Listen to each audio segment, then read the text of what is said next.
Good afternoon. Welcome to the Anthropology Colloquium.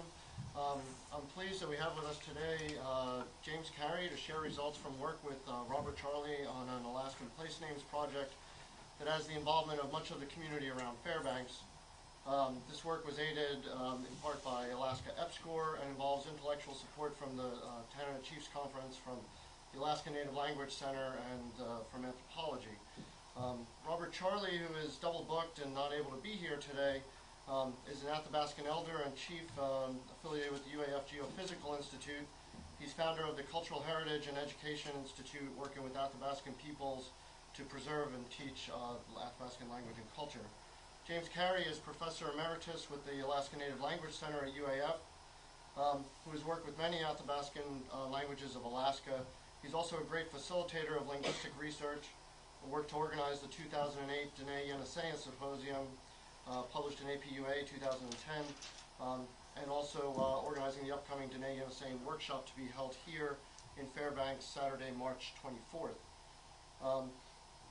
Jim has a great interest in ethnogeography, both as it informs cognition and prehistory. The work he's presenting today is about our local landscape and is titled Lower Tanana Athabascan Place Names, the Structure and Function of Shared Geographic Knowledge. And just to begin with, a little plug for these books. I've worked to get According to Mama reprinted, and you have to know about these books if you don't already. They're published by St. Matthew's Church, and According to Mama came out in 1956. It's by Laura David Anderson, who was the last speaker of the Chena dialect, and David Paul of Tanacross did According to Papa. According to Grandfather is a compilation from other people's. They really should be in school libraries and whatnot.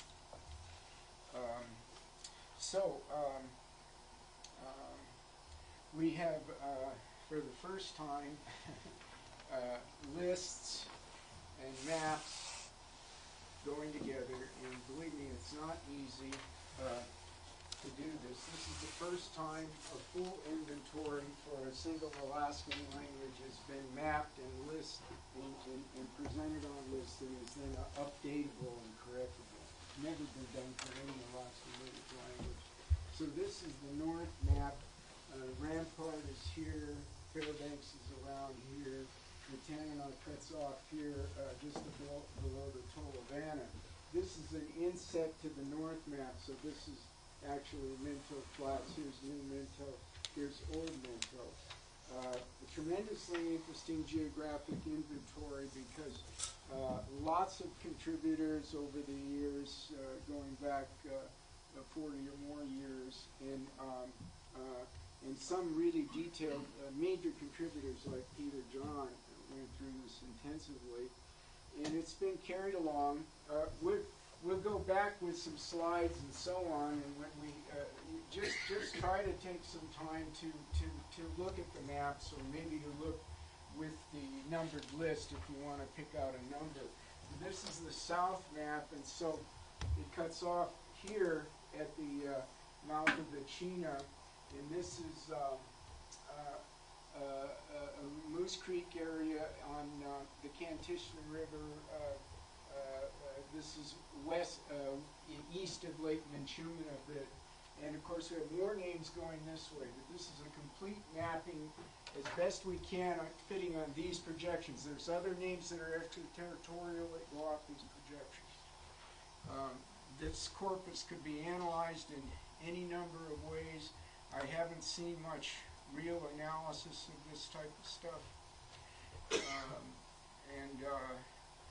The Otna corpus has previously been what I consider the best, and we don't even have any maps of that like these.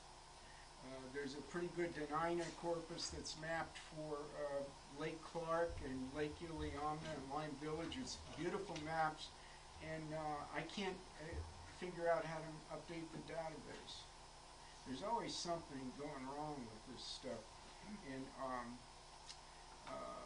let's see, where did my PowerPoint go here? And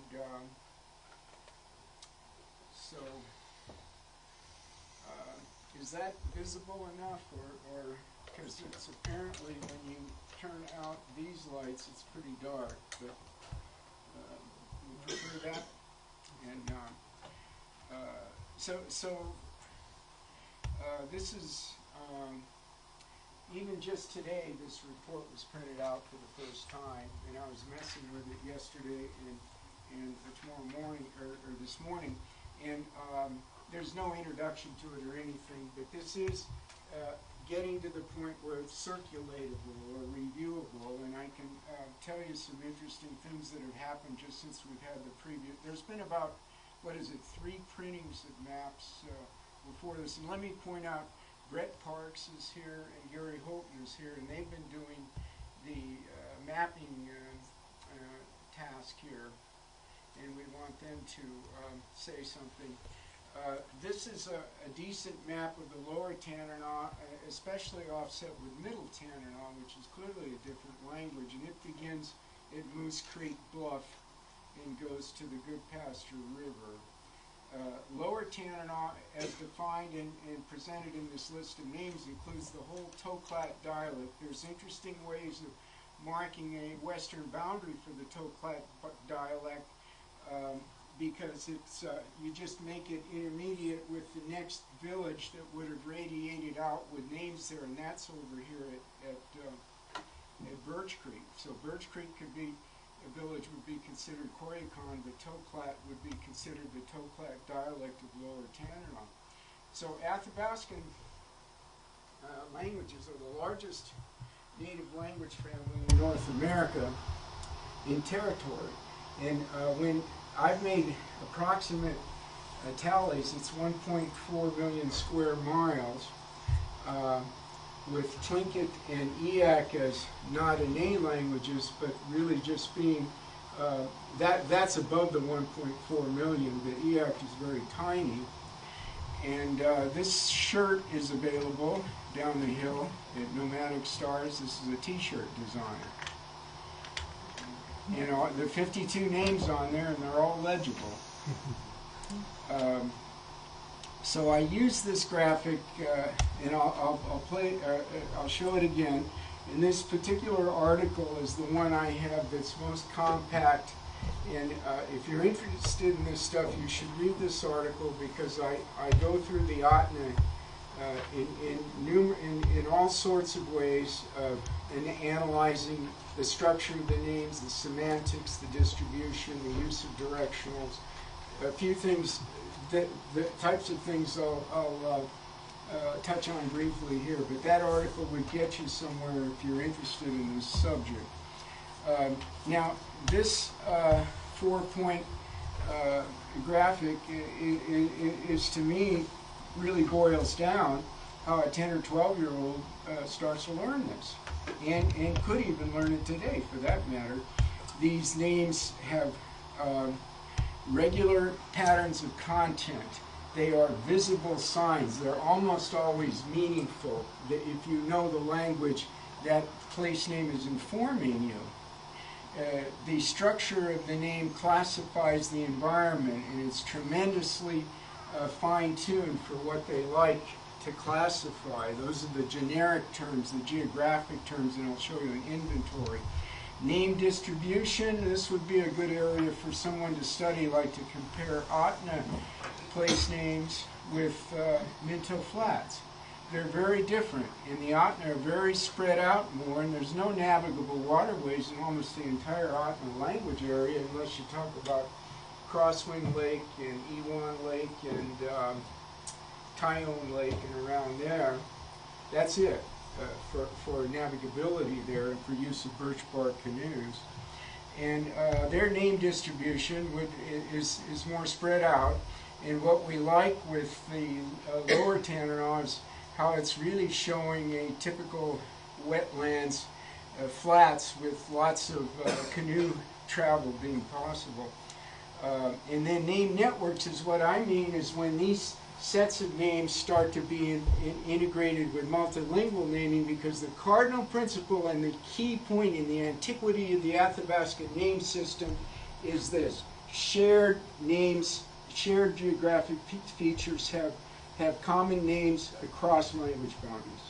Now, that is very important And that's why we can talk about conservatism and stability in the name network. This is a coffee-stained copy.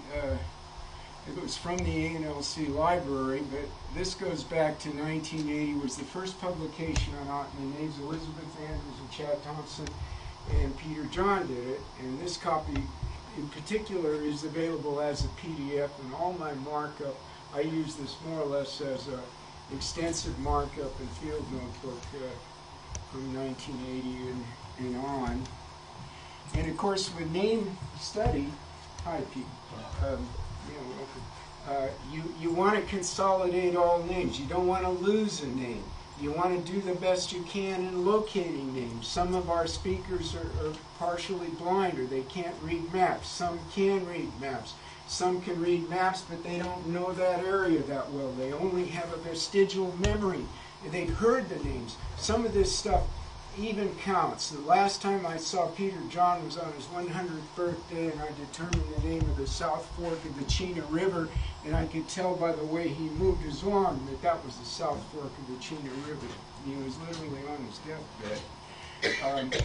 I want to mention History Van, because what's so interesting about Lower Tanana with Toklat and Hester, it's just amazing. She is, I don't know if you know my book, Shem Pete's Alaska, but I kind of consider her the female Shem Pete. And I made 22 audio recordings with her, and one is just been made available on the ANLC website, and it's a sad story. It's the only one, only narrative that's ever been recorded that took place around here at Trough Yucca. And I placed the date at about 1841. And it's a sad story, but there it is, and we've made it available. I've had it completed as a typescript for some years, but, did we put the audio with it? So even the audio, and she is an actress. When you hear her talking, she's so funny. And we were up here at the Vista by the dorms. It was 20 below in January 2001, and I had my engine idling while I was recording that. And she tells this narrative for 36 minutes. So we spent a lot of time together, and she knew the name for Lac Lowy Hill over here by North Pole, or by Badger Road. So that's Tehetsagat. She knew the name, all these names around here. This was more in her country. This is where Moose Creek joins the Kantishna River. As the airplane or crow flies, that's 515 kilometers. We have a gentleman here who knows how many river miles that is. How many river miles, Pete? Where are you? From 200 plus. From Nenana up to Moose Creek? Yeah. 220 probably Moose Creek. Uh-huh. Diamond. Uh-huh.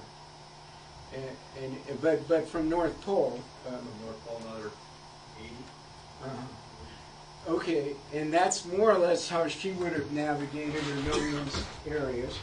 And the reason she knew Tehetsagat for Lac Lowy Hill is because she's such a personable woman. She was so multilingual, could hear everybody around her.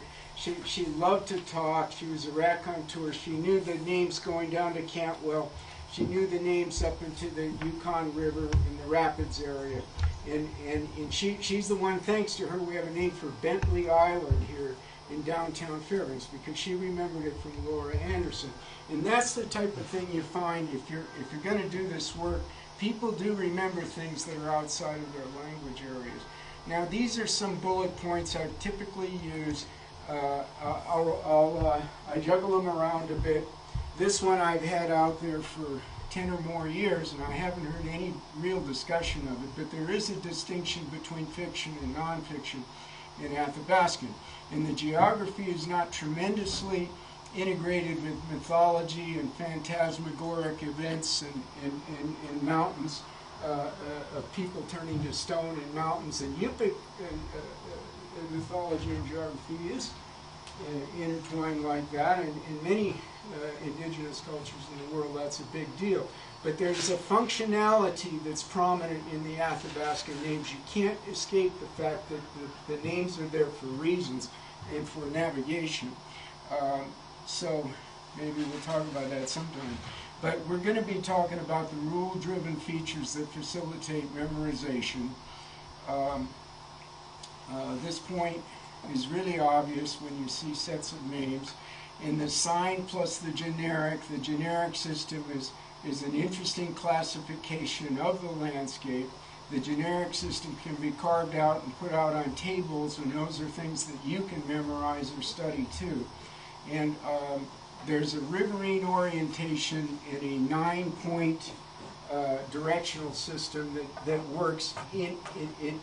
It complements the geographic names. Sometimes it's in the actual names, but it's another layer of classification and precision, a possibility for precision in the names.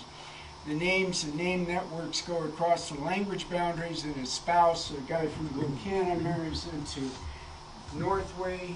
He hears those names right away. He can either say them their way or figure out how they're said in Ottoman, in his way.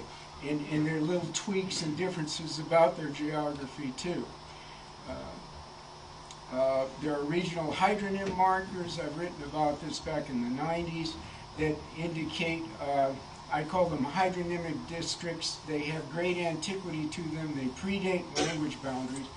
And I think I have one slide of the major Alaska hydronym boundary, which happens to cross the Yukon River at Beaver Creek and the Hosanna River, and it crosses the Tanana River at the Good Pasture River and at the Delta River. That's it. That's an ancient boundary.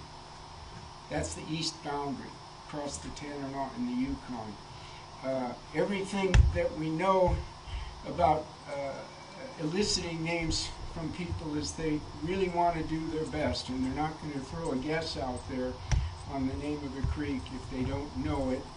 Or if you're reading names, say from an old map or a document, maybe people will know it or they don't. But it's surprising how much, with the long Athabascan syllable structure and the highly recurring patterns like the verb structure and the verb themes, the most common two verb themes in the language we're seeing everywhere in Alaska Athabascan as well as Navajo.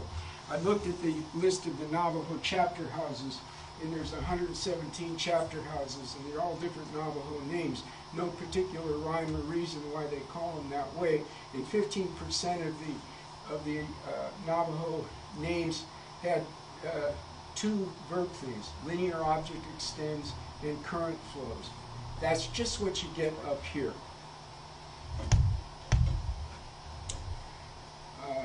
There are many levels of reiteration in the name sequences, and now that we have a display like this for the first time, frankly, I'm very serious that junior high school kids could get a big kick out of this information. And a good point that comes up when you have, especially in the Tanana Valley, there are no substrata of any other languages here reflected in the geographic name corpuses. Nothing.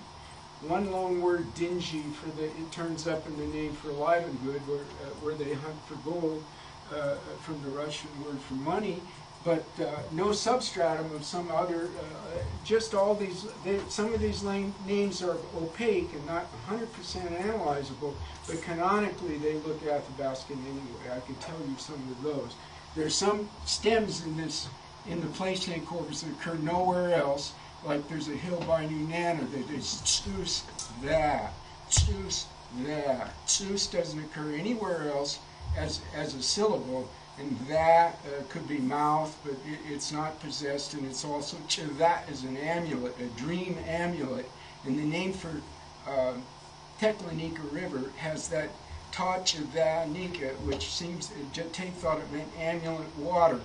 Great etymology as far as I'm concerned. But here's a hill there called Tsus that. It's right where the Teklanika meets the Tanana River. It's a little hill there. Gary and I were trying to see it. It's very low definition there. And that, so is that a substratum of another language? I doubt it, but we don't know what it means. So we have Brett and Gary here, and maybe you'd like to chime in a bit here, or why don't we put the lights on it and look at the maps a bit, because and one option, frankly, is even to leave these maps here in your lab if you folks want to have them up for a few days, because we have another set but they do require, this is the idea here, to peruse these things and realize that these networks, these systems, these overlapping rules that make them memorizable are, finally there. And that's, it's a struggle. We've already picked a few errors out here. We printed three, how many drafts yet? Three printed? This is the fourth now, huh? Or the third? Maybe. Yeah. So, would you like to? What did you want me to say? Well,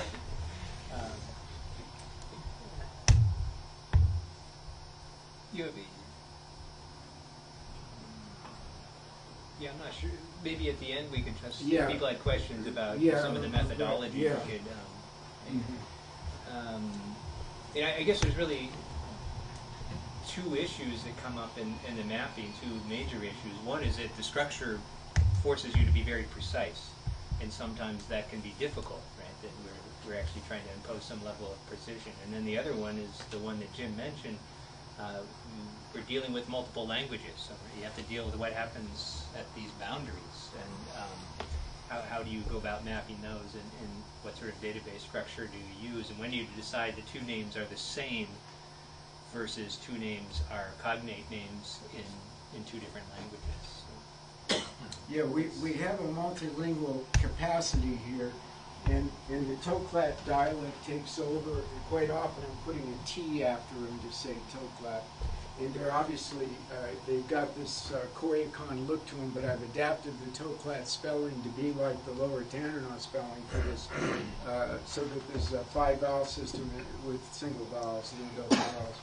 And this type of effect of spreading a name on a landform, we've done that a little bit. This is something Ben has always wanted to get at, like what is the polygonal look, the fuzzy polygon of that geographic feature, and it varies, and the Athabascans know what it is. So if you have Shrish Villa for Esterdome, it's not the summit of Esterdome. It actually is the whole thing in that ridge that bends off of it to the west. So that's Shrish Villa. So it isn't precisely Esterdome either. And in the place name list, you're going to see a thing called prominence. And I occasionally put a number 1 there. Those are unnamed features, have no official name, for which there's an Athabascan name. And I haven't done it thoroughly, just quickly going through it. There's about 165 of them. A dandy here in Fairbanks would be the ridge above Farmer's Loop, which is so that's unnamed.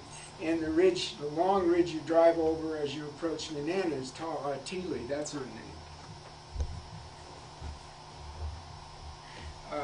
We've had to work with subsections to do this, and we have to have a linear sequence. It doesn't have to be perfectly 1, 2, 3 to 1064. We leave gaps in there. We have 1064 names, but they have to be in sequence, and they have to be in the right drainage. And even now, a week ago, we found a mistake of a name that ought to be in one of these different sub-drainages. And given the complexity of the Tolavanos, where you're getting this branching, and 40% of the names are in one river. So when you've got this branching of the Tolavana, we're working our subsections so they reflect, the lower Tolavana, the middle fork, the Catalina, which is misplaced from where its Athabascan name is, Washington Creek, and the Chattanooga. And then something to do with this whole snarl of lakes around Minto. And I really think this is what you've got as essentially a very conservative system of naming. And when you break it down, it is memorizable. And it is very interesting how the names have everything to do with safety and survival. This is a scatter plot, a little out of date. We have more over here in the west than this shows. Well, 1018. We have 50 more names there. And okay, we use this on the poster, and this is the one. There is what you call generative geography. I didn't invent the term, but Steve Levinson threw it out. He wasn't sure if it could be demonstrated for a language with an oral place name system. Well, we're demonstrating it, and it's a generative geography capacity, and that's how you build up an inventory of names out of a cardinal name. So the primary name, in this case, is Tha'adi, and it's a beautiful name. Peter, John, and them used to say all the time. It doesn't seem to be used in text much. I don't think so.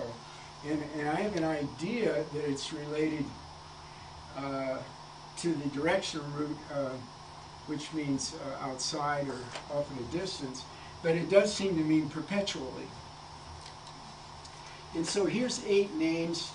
Now walk out of here and you should be able to say all 8 of them from memory, because it really looks the way they are. This is the main ridge Tha'adi, could be called Tha'adi Choke.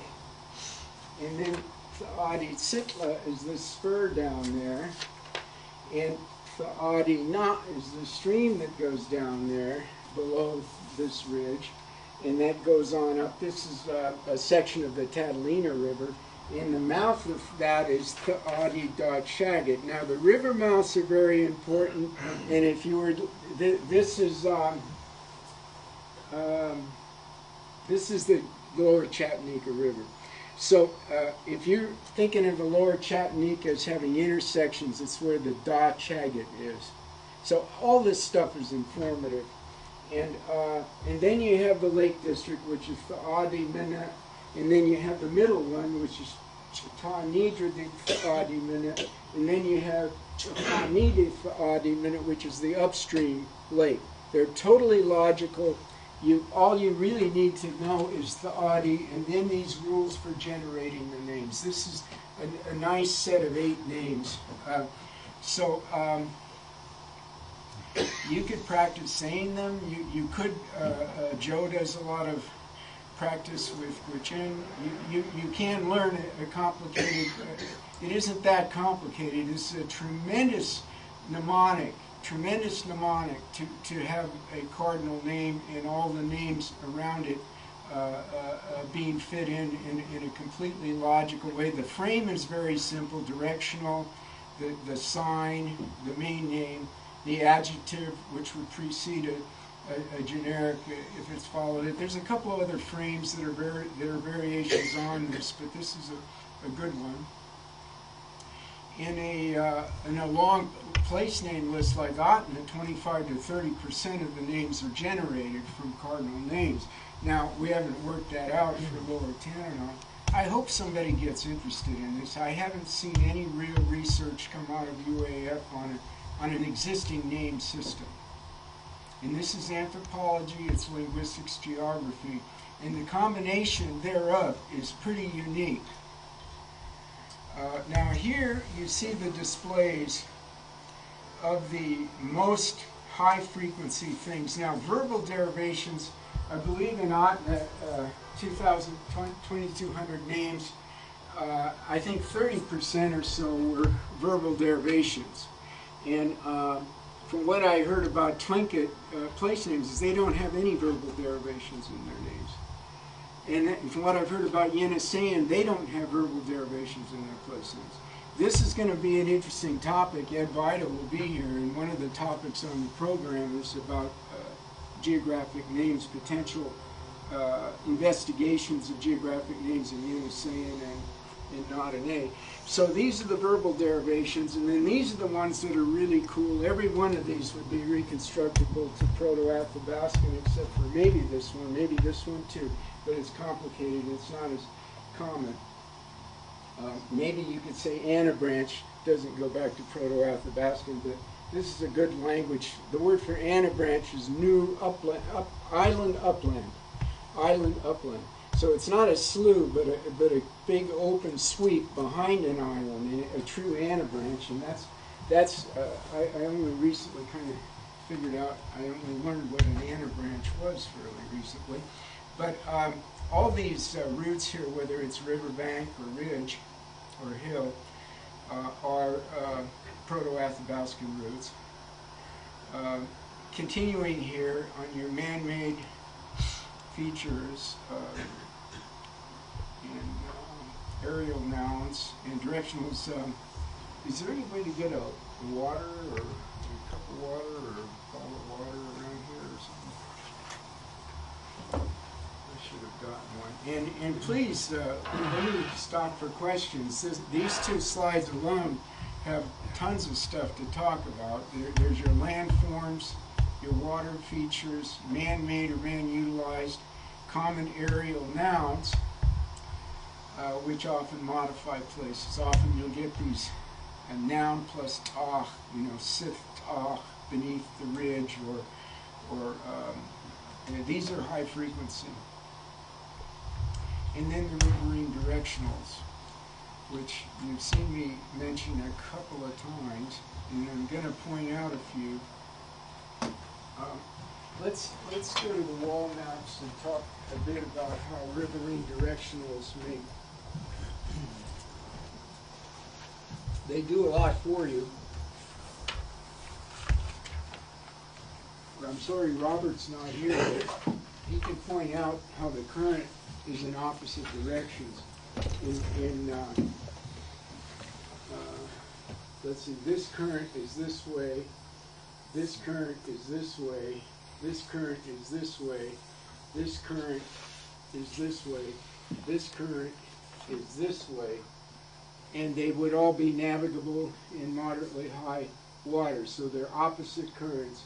So how does the directional system, you don't just say upper or north, that actually would be quite ludicrous in the Athabascan point of view. So this group of lakes, the upstream lake of this three is here, the middle one is here, and the downstream lake is here. You come over to a different group of lakes over here, and it's opposite. This is the upstream lake, and this is the downstream lake. So this compounding, reflecting water current, it's a big deal. This is a very big deal, and I am mostly used to Athabascan things, just sort of people blanking it out or not even reading it. And most of these generalizations I've made 10, some 20, and 30 years ago. But what's getting better, though, in the fact that when you really do have displays like this, you can start to see, I mean, that's just talking about the riverine directionals. There are, this name means young spruce, okay? This name here means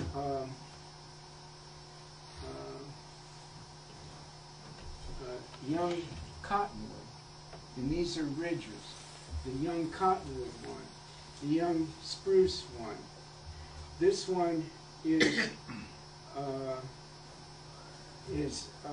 young birch one.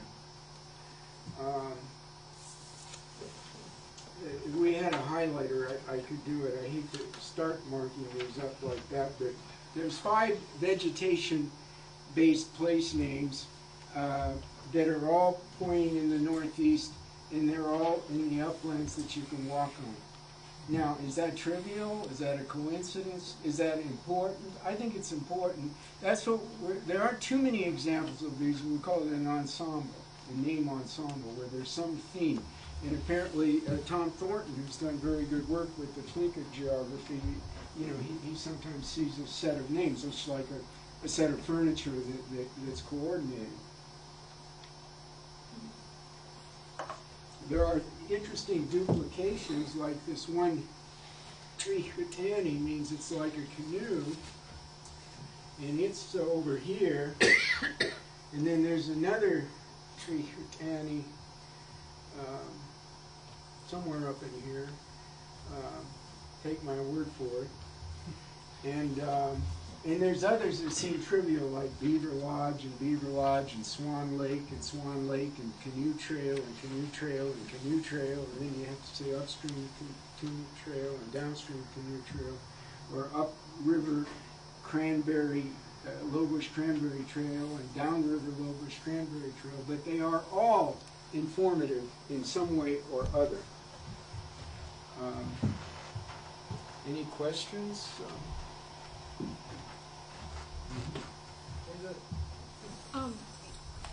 Your mention of the vegetal place name sort of kind of brought something up that I've been kind of wondering about, and that's the element of time, and you know, how do these,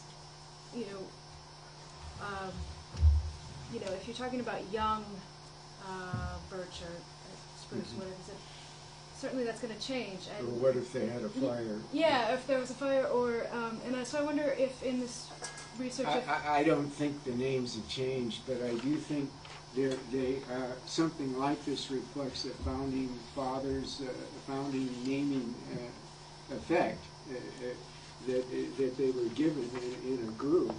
So did they have histories as well when people were reiterating the names to you? Yeah, there's some of that.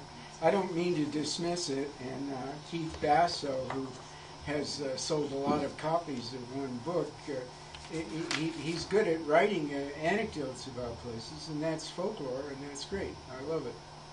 But that's not how these things are memorizable, and he's never published a list of names anyway for Apache. He says they don't want him to, but then how do you know? You got to be critiquing this stuff. You get errors enshrined in this all the time. We've got errors. I took one name out of here I had for years that I know I heard from Peter John. I finally realized there was another, the same name by Peter John, and it was only that one. So any other questions right now? I have a real similar question. That it's that the places on the map are actually, in my experience, are actually very dynamic.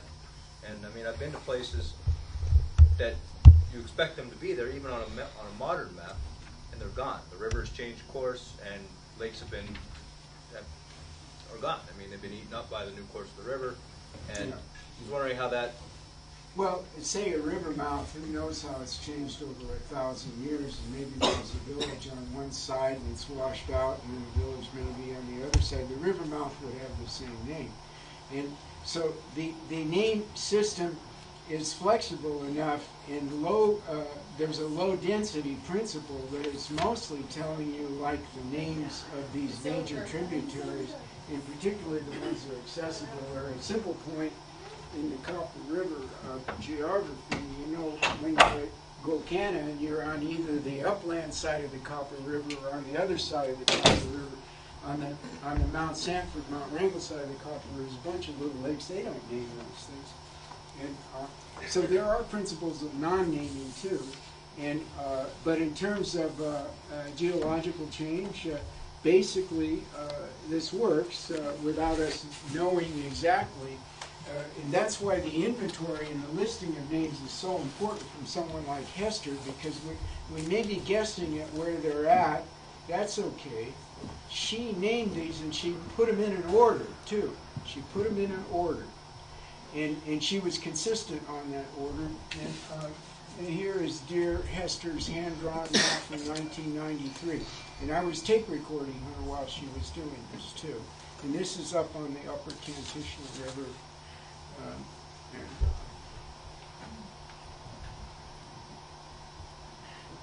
Some things that we don't see in a lot of languages, unless we're starting to look at languages with canoe trails and wetlands and sloughs, are these words, which some of these are pretty uncommon, saying Otno or Denainu, but you're seeing them around here, like this Taudani Auden is a slough, and this is this linear extends, and then Ta is water, and then D seems to work with some kind of, linear water or slough.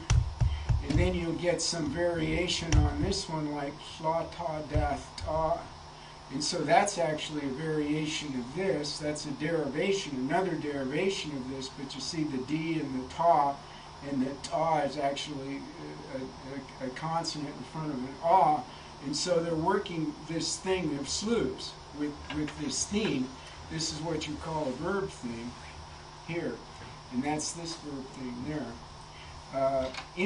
Some interesting words. This is actually with plural objects, and then you get the ta and the d. So this is plural sloughs, and that's this verb theme here. So that's a whole group of sloughs. Some names have that too. And then here's this one with this flachatani ahu. In other words, they're perfectly analyzable and regular. These are verbal derivations here. And they have enough precision. This one, pretty cool, pretty cool. Hard to translate. Nitsa would be back and forth, so this is, the lakes upon it are going back and forth, and there's brush thrown in there too. So I wouldn't necessarily be able to give 100% perfect translation, but every part of that is meaningful. Mike could attest to that. Every part of this is perfectly legible and expected. And the reason we're interested in Yeniseian as potentially a cognate language is that a core of their verb, 8, 9 prefixes, appear to be cognate. Some of them appear to be functioning the same way, and they are in the same relative order. So I will go through some of these bullet points again, because they are sort of fun to talk about this with maps and lists that actually can be reviewed, and it's almost like, well, this is your homework, we'll come back, now we can really look at them next week or something. But one time, you know Bill Stevens, the musician, the fiddler, I was talking to him, and we were setting up an appointment to work on some names, and first thing he said, you know, that's shared knowledge. And whatever they call their little areas that nobody knows, nobody else in the world knows, like this John Stevens slough up on the Lower Black River, and where he grew up, and he only knows what he knows, but they all know it from sharing it verbally.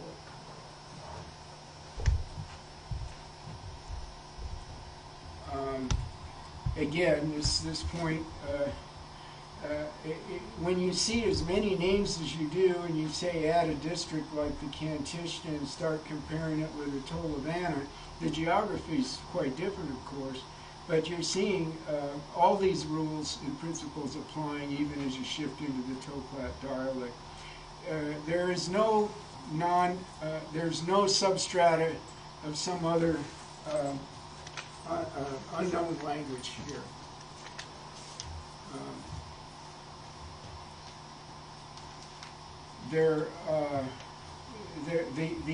The features that facilitate memorization are pretty cool.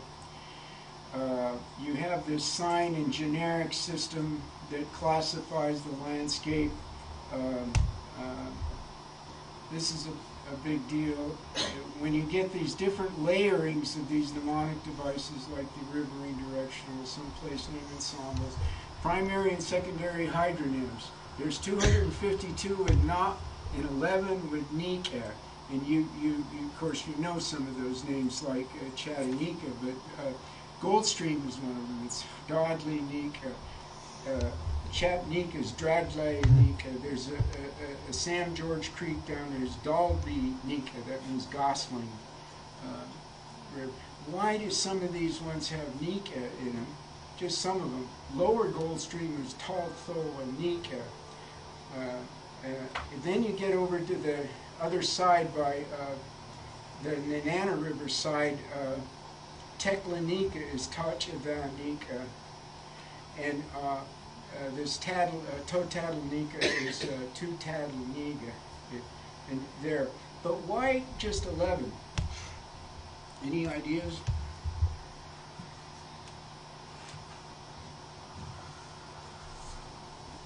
Or have you read what I've written about?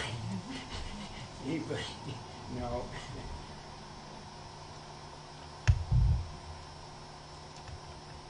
Well, they are avenue, street, street, avenue, street, avenue. There's a few, and they're spread out enough to really do indicate that there is a highlighting effect. The most exciting thing is to stretch this around the Alaska Range when I've done it through the Upper Kuskokwim and over to the last two in that direction, in which indicate the pioneering, denying, and occupation of the Southern Alaska Range. As Muskrat Creek is Tuskchatnuk, and Mulchatna River is Vatsatnuk, and they don't say Nika, they say Nuk, and but that's Nika for them, because otherwise they say Nu. All their streams, there's like 709 streams with Nu and 2 with Nuk. And you look at the Upper Kuskokwim area and that flank of the range over there by Nikolai, and there's about 4 or 5 spread out there. That indicates early occupation and use of these names and founding names throughout the circumference of the Alaska Range. I wrote an article on that in 1996. And this is what I was talking about on the Yukon and the Tanana, where they really kick over and reverse there. Then they reverse. So here you in this Minto area you have 11 that are using the upriver Nika. And I found some in Tanacross that do the converse, and there's a minority with not, only where they say nda. Now that's the real cincher in this reversal of the minority hydronym. Big deal, I would say. I've been around David Salmon, Peter John, Andrew Isaac. I've spent time with all those folks, and when they say they've been here for 10,000 years, you know, they aren't making that up. And they didn't learn it in college, you know, and they didn't learn it from reading magazine articles. So again, this is this main little graph I've used to emphasize the memorization and that. Now, place names gets us into all kinds of interesting things. And in the first quad map of Fairbanks, which is Prindle 1907 Geological Report on the Fairbanks Quadrangle, something like that. We got this. This is when this Athabascan name was on, and Tolovana is on there, and then Uncle Sam Creek, which is still used today, is there. But they were getting these names from Athabascan people, and Niggerhead was there. And so some students at Randy Smith School a year ago, their teacher called me up and said, "Can you help us out here? We found a name that we think is kind of racist on the map. And is that in an area where you have these native place names?" And well, yeah, it is actually. It's Shachinyatna. That's a grass tussock in the typical bush English in Alaska. That's Niggerhead. And there's another one up at Chalkitsik. So these name proposals, one of which has already been approved by the state, the other will be approved in late March, are changing Niggerhead near Chalkitsik to the Gwich'in name for grass tussocks, and in this case for the Lower Tanana name for grass tussocks. Now, just recently at the ANLC website, if you go to this, you're going to find some things on trough, the plant trough, and the name Trothia. There's a short 2-minute film of Robert Charley talking at the park up here, and there is the History Van text that I put up just a few days ago, which I recorded at the top of the hill here. And it's a sad story, and it's very long, and we know from the internal references in the story that it's about 1843, because one of the survivors there was involved in the more well-known Morlock War on the Yukon River, which was probably in about 1846, and these preceded the Nulata War, which is in 1851. Tremendously unstable times. and there were 2 survivors of the raid, a younger man and an older couple. So you can read that. And now in terms of Troth Yidda, there is no official name for the College Hill. College Hill and West Ridge and Lower Campus are not registered geographic names in the official register, which is called GNIS, Geographic Names Information System. The Troth Yidda name has been getting out there for some time. It's in the catalog and various signs and so on. And quite a few people see an interesting interface with simply recognizing the name in various specific statements in the university's mission statements. This may be welcome to what's so amazing about it, though, is that the geography of the Troth Yidda and the lands of the university are really, nobody planned it this way, but that's the name of this ridge. I don't know if there's ever, I think Gary said this on his blog, that this may be the first time the university would have an accurate native language place name as its main geographic feature.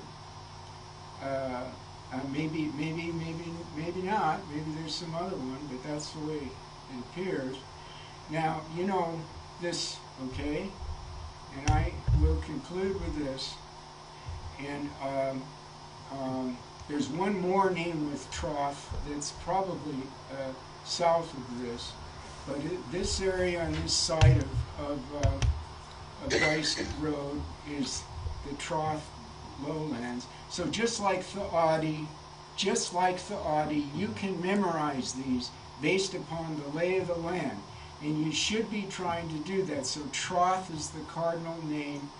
We have that poster from a 1930s photograph. Apparently Wien took an aerial photo. There's a little pond down here by the physical plant.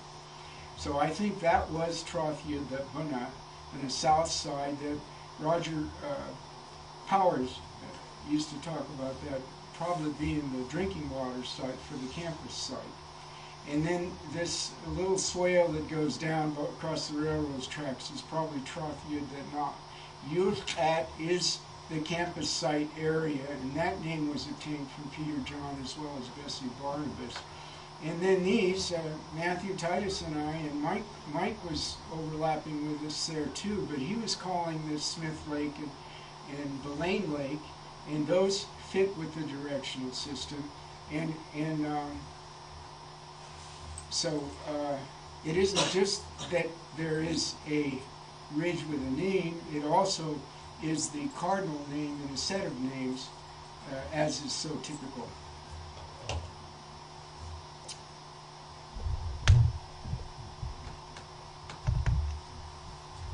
And the maps are here to peruse.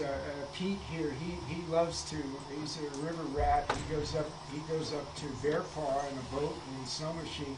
We're looking. He's somebody who could help us probably locate some names, because we're just guessing at this stuff. And I'm not a traveler. Robert knows these names. Robert's been a tremendous help. One of the things that we found that is in the most recent names we've done are byproducts of having the maps. And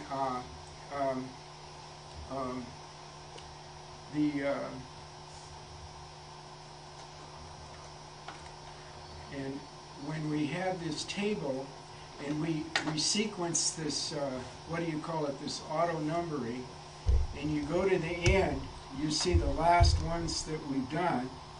And many, oh, this is the wrong file, but anyway, we can tell from the last names we've done, the last 15 names, they're getting better because of the mapping that is there.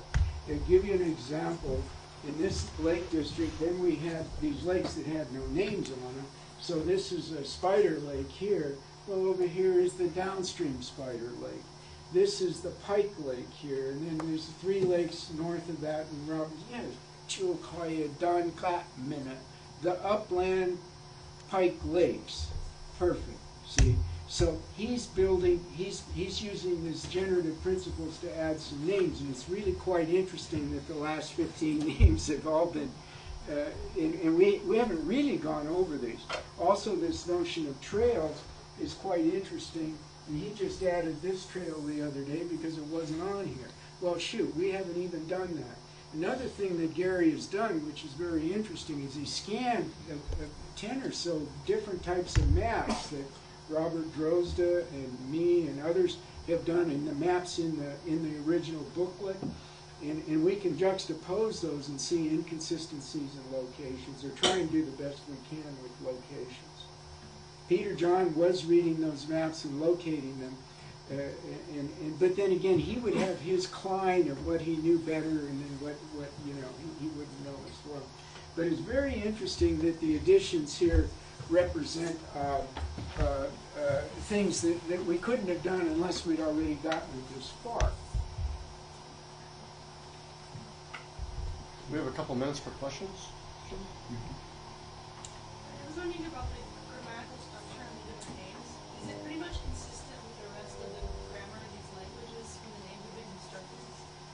Yes, and we want you, anthropology students, to have a chance to take, what's that class that's taught, Siri? Athabascan? Oh, yeah, no, 251 or 651 is Athabascan. Yeah. And conversely, we want various students to take anthropology 383. I hope no faculty members are groaning. That is subarctic Athabascans. And I taught it one time in about 93 or something. Tom O'Brien taught it a couple of times. When is the last time it's been taught?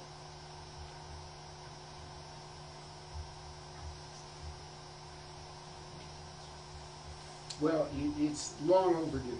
The subarctic Athabascans class should be offered every year, if not every semester, and there could be some large enrollments for that.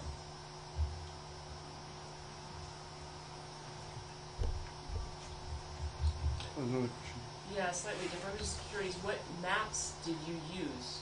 How did you get the actual maps in the first place? Well, this is one I brought in, and I have pretty large coverage of laminated maps that I'd marked up. This one is not as messy as some, but this is the Fairbanks one. It actually has a couple of different spelling systems going on. The spelling isn't completely consistent. But is that a USGS map, or? Yeah, those are the mile to the inch.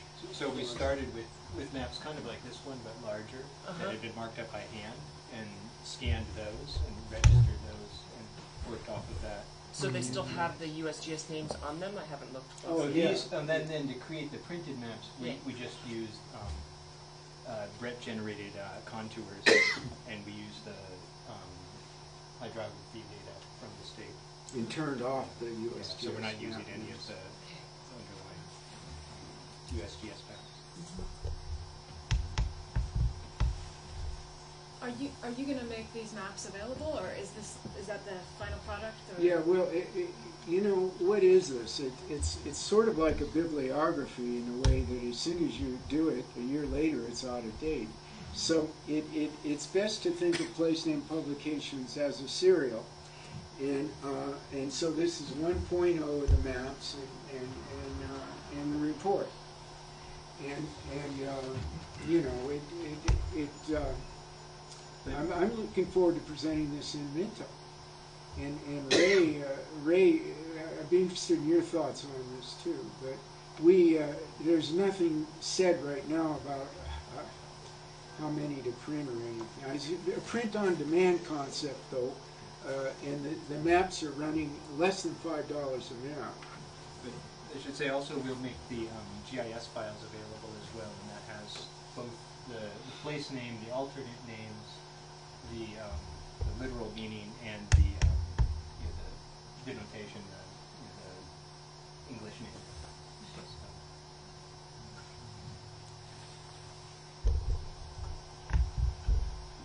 Ray has seen a lot of this over the years, and I'm not discounting cultural annotation and documentation, and it's simply not incorporated here in these files. And that could be a big and an interesting job for younger people. It doesn't have to be so daunting, you know, to write anecdotes about places when it's organized like this. And from work with the older tape recordings, that's never been done. In other words, annotating this, and I know Ray's group and the Minto camp and so on, they've made all kinds of videos and things.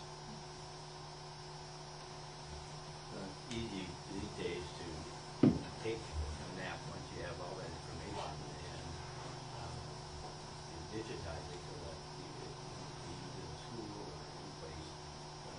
Go in and click on the location, get all the information, listen to the stories associated with it. That's true. It's waiting. This has many different layers of use, potential use. Yeah, I mean, what we're emphasizing here is the inventory, and when we have an error in the inventory or an addition to the inventory. When you get to places like Rampart, believe me, it's very touch and go to get any improvements around there. I know a few people, actually one name I got around Rampart's from a friend of mine who's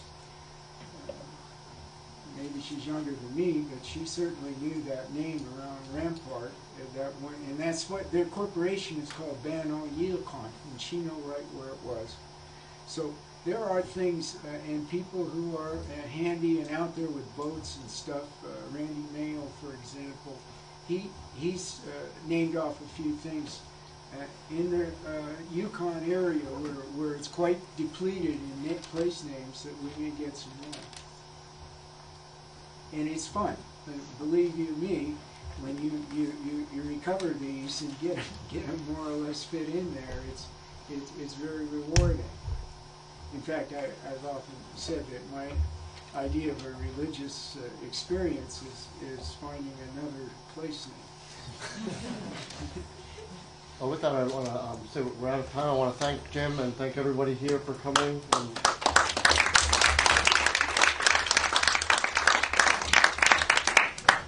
We can continue the discussion informally. Yeah, or if you want to look at the maps and ask about any